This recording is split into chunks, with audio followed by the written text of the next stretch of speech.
여러분 안녕하십니까? 누리필입니다. 자, 윤 대통령이 마지막 승부수를 펼칠 수 있는 카드는 뭐니 해도 이제 부정선거가 되는데요. 여기서 대박 이슈가 이제 터져야지만이 전체적으로 국면을 완전히 이제 압도할 수가 있습니다. 그리고 이 이제 부정선거 이슈가 터졌을 때 그것을 받아가지고 이슈를 확산시킬 수 있는 그 장치 시스템이 필요한데 현재로서는 만만치가 않습니다. 언론이 여기에 대해서 너무도 비판적이고 오히려 이 적대적이기 때문에요. 언론을 통해서 이것을 확 이렇게 홍보하는 효과가 과연 날까라는 하여튼 의문이 좀 듭니다만 그래도 팩트에 기반해서 확실한 뭔가 터진다 그러면은 그동안 잠자고 있던 정의가 이제 그야말로 봄을 터지다 터지지 않겠나 이런 기대를 갖고 있습니다.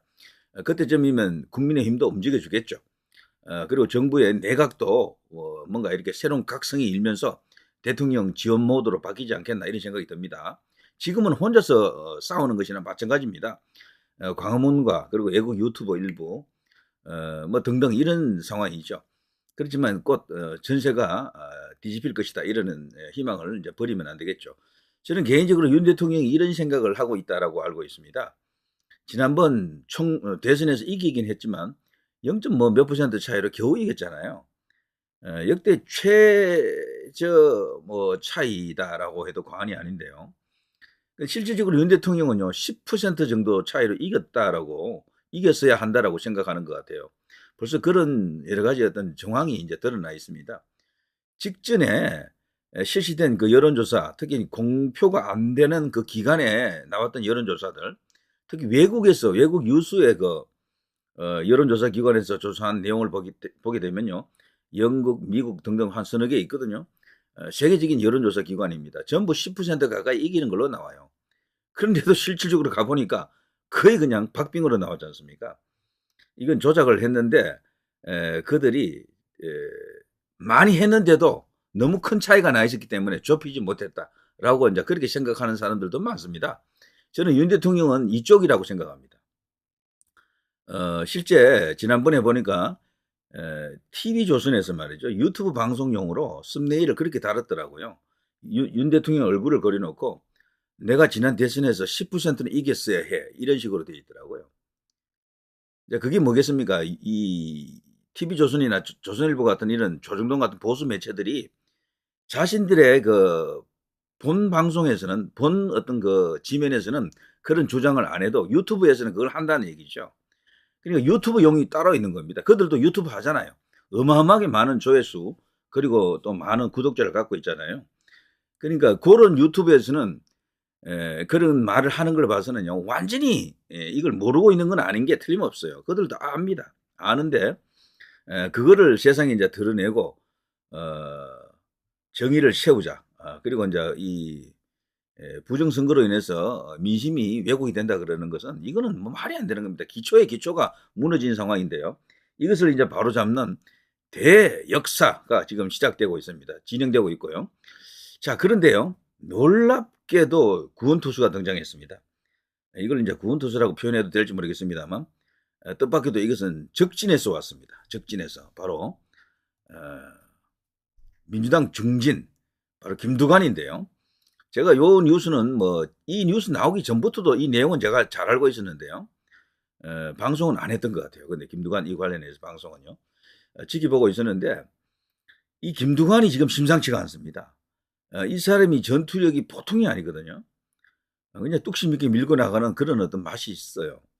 그래서 물론 김두관이가 생각하는 그 부정선거는 이 우파에서 생각하는 것과 조금 다를 수가 있습니다. 김두관이는요. 자기 선거 하나만 일단 바라보고 있는 겁니다. 자기가 이긴 것으로 보는데 갑자기 졌다라고 지금 보는 거죠. 그것 때문에 개표 과정에서 뭔가 이렇게 전산 조작이 들어갔다라고 지금 생각하는 겁니다.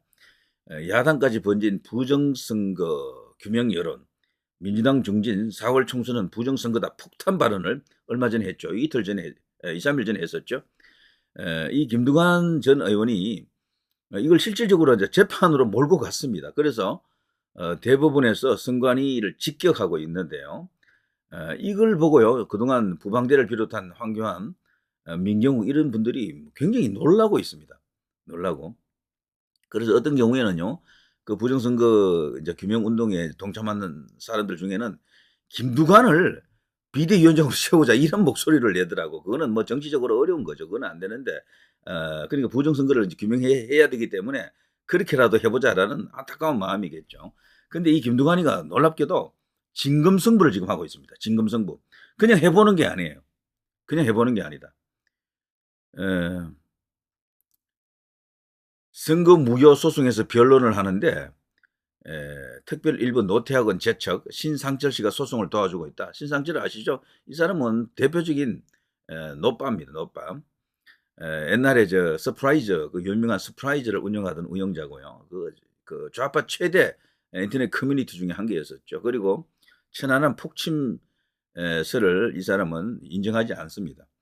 북한의 그 잠수함 의뢰서를 인정하지 않는 바로 그 사람이죠. 이 사람도 참 대표적인 꼴통이고 그쪽에 이제 좌파고 노빠인데, 근데 이 사람이 기본적으로 친명하고는 거리가 멀어요. 거기하고는 라인이 없더라고. 아무튼 친노 성향 언론 매체 전 대표 바로 이 신상철 씨입니다. 이 사람이 노무현 당시 그 정권 그 당시에는 그야말로 잘 나갔죠. 서프라이즈를 모르시는 사람이 많을 겁니다. 우파 유튜버 지금 보시는 분들 중에 서프라이즈를 아는 분들은 이미 오랜 전부터 인터넷 커뮤니티를 알았던 사람들이죠. 우리 같은 사람들이고요. 그 나중에 서프라이즈가 뭐예요? 저기 MBC 그 채널에 이제 그런 프로그램이 있죠. 서프라이즈. 그 이상한 일들 이렇게 보여주는 그거 있죠. 그것하고는 다릅니다. 그야말로 거대한 당시로서는 최대 인터넷 커뮤니티였었죠. 거기 노빠들 총집결해가지고 하루에도 막 수천 개 글이 올라오고 막 그런 곳이었습니다. 그야말로 노무현을 지키는 든든한 기지였었죠. 거기 대표가 바로 이 신상철이었습니다. 자, 그런데 이 사람이 지금 여기 김두관이하고 손잡고 지금 난리를 치는 겁니다. 이렇게 되자요. 이때 재판 현장에 나갔던 윤용진 변호사, 이 사람이 누굽니까? 바로 박주현 변호사하고 윤용진 변호사 이 두 사람이 벌써 2년 전쯤에 용산의 대통령실에 들어가서 말이죠. 부정선거 이 브리핑을 했던 사람들입니다. 그 당시 파워포인트에 그걸 딱 담아가지고 2시간 이상 자세하게 그때 분석을 해서 설명을 했다 그러더라고요. 그 당시에 대통령실에서 그 대통령실 직원들이 당시 이제 수석도 시민사회 수석도 같이 이제 들었다 그러죠. 그걸 그대로 대통령에게 다 이제 보고했겠죠. 그 윤용진 변호사입니다. 이 사람이 재판 현장에 갔더니 깜짝 놀랐다라는 겁니다. 민주당 그분 자세한 이야기라면서 이렇게 SNS에 올렸는데요. 왜 1. 법정에 누구나 아는 그분이 보임. 김두관을 말합니다. 2. 왜 봤지? 염탐하러 왔나? 경계심을 가졌는데. 3. 선거 무효소송 원고 속에 안내? 4. 뭐지? 선거 무효소송 형식적으로 진행해서 부정선거 덮으려는 관계인가? 처음에 이렇게 다 생각했을 거예요. 30분 정도 변론할 생각으로 자료를 준비해 왔는데 시간 관계상 10분 정도로 말씀드리겠다고 함. 6. 전자개표기는 문제가 많다. 여러 나라 부정선거에 이용되어 왔다. 우리나라 전자개표기를 말합니다. 가는 곳마다 문제가 지금 터지고 있어요. 이후 대만은 수개표한다. 여론조사에서 많이 앞서던 내가 진다는 게 말이 안 된다. 이게 김두관의 말입니다. 미분류표에서 이상한 결과가 나왔다라고 진지하게 변론을 했다라고 합니다. 그리고 7. 투표지 이미지 파일 대조해 봐야 한다라고 증거 신청을 했고요. 자, 8. 이렇게 되자 와 저분 진심이네. 세상에 이런 일이 라는 생각에 떡 벌어진 입이 다물어지지 않았다. 놀랐다라는 겁니다. 이게 바로 황교안이라든가 부방대 민경욱 그리고 이 이제 윤용진 변호사, 이 이제 박주현 변호사 등등이 도태호 변호사 이런 사람들이 하고자 하는 이야기를 김두관이가 다 한 거야 여기서. 깜짝 놀랄 수밖에 없지 이렇게 되면은요. 야 이건 진짜 뭐 터진다. 저는 개인적으로 이 부정선거가 있었을 가능성을 굉장히 높게 보는 쪽인데요. 있었다면 좌파에만 일방적으로 있었다라고 생각 안 합니다. 왔다 갔다 했어요. 왔다 갔다 했고 이쪽도 일부 했을 것으로 봅니다. 다만 저쪽을 더 많이 했다라고 보는 거죠. 그게 걸린 국민의힘 내부의 몇몇 인사들 이들이 지금 맡고 있는 게 아닌가 하는 그런 개인적인 생각도 해봅니다. 이번에 김태호가 대통령 탄핵에 찬성하는 그 스탠스를 취했었죠. 일찌감치 김도읍, 김태호 이런 사람은 우리가 믿는 사람들이거든요. 믿을 수 있는 우파 그리고 제목들인데 이번에 완전히 스탠스가 이상하더라고요. 그거 보셨죠? 그걸 보면서 저는 그 뒤에 누가 있을 것으로 봅니다. 그래서 김무성도 떠올려 봤고 어떤 카르텔을 생각을 해 봤어요. 예, 그래서 이 마침 또 김태호하고 둘이 붙었잖아요. 이 김두관하고. 이런 것까지도 생각하니까 머리가 조금 이상한 쪽으로 이렇게 움직이더라고요. 자, 김두관입니다. 이 사람은 제가 조금 아는데요. 여기는 진짜 뚝심 그 자체입니다. 좌파라서 그렇지. 노빠들 중에요. 친노 그 정치인들 중에 제가 생각할 때 여기가 제일 좌파예요. 유시민보다도 더 좌파입니다. 여기가 김두관이가. 여기보다 원래 친노 적장자라고 하는 그 안희정하고 이광재는요. 이들에 비하면 보수에 가깝습니다. 그 두 사람은 거의 보수나 다름없다 해도 과언이 아닌데, 근데 이 사람은 진짜 좌파죠. 어쨌거나 좌파라도 지금은 부정선거 주장을 하면서 이렇게 규명을 하려고 하는 거죠. 야당 김두관 지난 총선 전자개표기 부정확하다. 선거 결과 받아들일 수 없다. 자기가 쭉 이기고 있다가 갑자기 10% 차이로 이기고 있다가 뒤집어졌다라고 하면서 뭐 도대체 말이 안 된다. 여기 나오잖아요. 여론조사에서 10%포인트 이상 크게 앞서다가 선거일에 근소한 차이로 뒤집혔다. 지난 총선 때 경남 양산을에 출마한 김 전 의원은 김두관은 김태호 국민의힘 의원에게 2.11%포인트 차이로 패했다. 2,084표. 이런 식으로 중앙일보 인터뷰에서 이런 이야기를 했던 겁니다. 뭐 여기 그리고 우리나라 투표 분류기 전자 이 개표기로 불리는 이건 가는 곳이 여러 곳이 있는데요. 수출된 거죠, 수출. 우리 선거관리위원회에서 이걸 수출하려고 나름대로 홍보도 하고 그러더라고요, 보니까. 그런데 그 전자개표기가 완벽하지 않다. 2012년 대선에서도 문재인 후보 표가 박근혜 후보에게 가는 등 2번 표가 1번 후보로 인식되거나 아예 미분류표로 인식되기도 한다. 사실 이 반대적 주장도 있습니다. 한국 전자개표기를 키르기스스탄, 콩고 등 외국에서 많이 수입해 갔는데 부정선거로 난리가 났다. 개표기의 알고리즘을 약간 조작하면 부정선거가 된다. 프랑스와 독일, 대만 등의 국가에서는 이런 문제 때문에 수개표를 한다. 우리도 당연히 수개표 해야 되고요. 이 제일 문제가 되는 게 사전투표 아닙니까? 이걸 없애야 돼요. 미국도 지금 트럼프 정부가요, 그걸 할 것 같아요. 지금 상하원 다 지금 장악했잖아요. 선거 제도를 바꿀 수가 있는 이제 힘이 생긴 거죠. 일단 선거 제도를 바꾸려고 하면 국회를 장악해야 됩니다. 총선에서 이겨야 돼요. 과반을 확보하면은 그 사전 선거를 없앨 수가 있습니다. 당일 투표 하루로 간다 그러더라고 미국은. 일단 그게 실현될지는 모르겠습니다만 일단 그걸 추진한다 그래요. 우리나라도 당연히 그렇게 가야 돼요. 사전 선거 없애고 당일 투표 하루로 부족하다 그러면요. 시간을 조금 연장하면 됩니다. 6시에 끝내지 말고 한 9시까지. 그러면 직장인들하고 전부 다 할 수 있어요.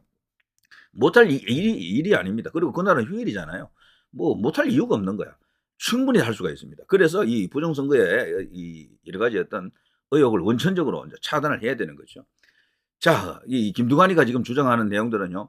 그동안 우리 부정선거 이렇게 규명 운동하던 분들이 주장하는 내용을 다 가져갔습니다. 다만 이 김두관은 좌파들이 압도적으로 그걸 많이 혜택을 봤다라는 것을 인정하진 않을 거예요. 그러나 어쨌거나 이걸 계기로 모든 걸 세상에 이제 드러낼 수가 있습니다. 정말 기가 막힌 상황입니다. 윤 대통령에게 최대 구원투수가 어떻게 될지도 몰라요. 이 김두관이가. 황교안과 함께 투톱이 될 수도 있습니다. 자, 그런데도 불구하고 선관위는요. 19일 날 그리고 계속 이런 주장을 하고 있습니다. 부정선거 주장은 근거가 없다. 선거제도 근간을 흔드는 것이다. 선거 절차 이해 부족으로 여론을 선동하지 말라. 사회 혼란만 일으킨다라고 하면서요. 구체적인 법적 대응은 자제하면서도 계속 이런 소리만 하고 있는 거죠. 그러면서 제일 지금 의혹의 핵심 중에 한 개가 이 투표 비율이잖아요.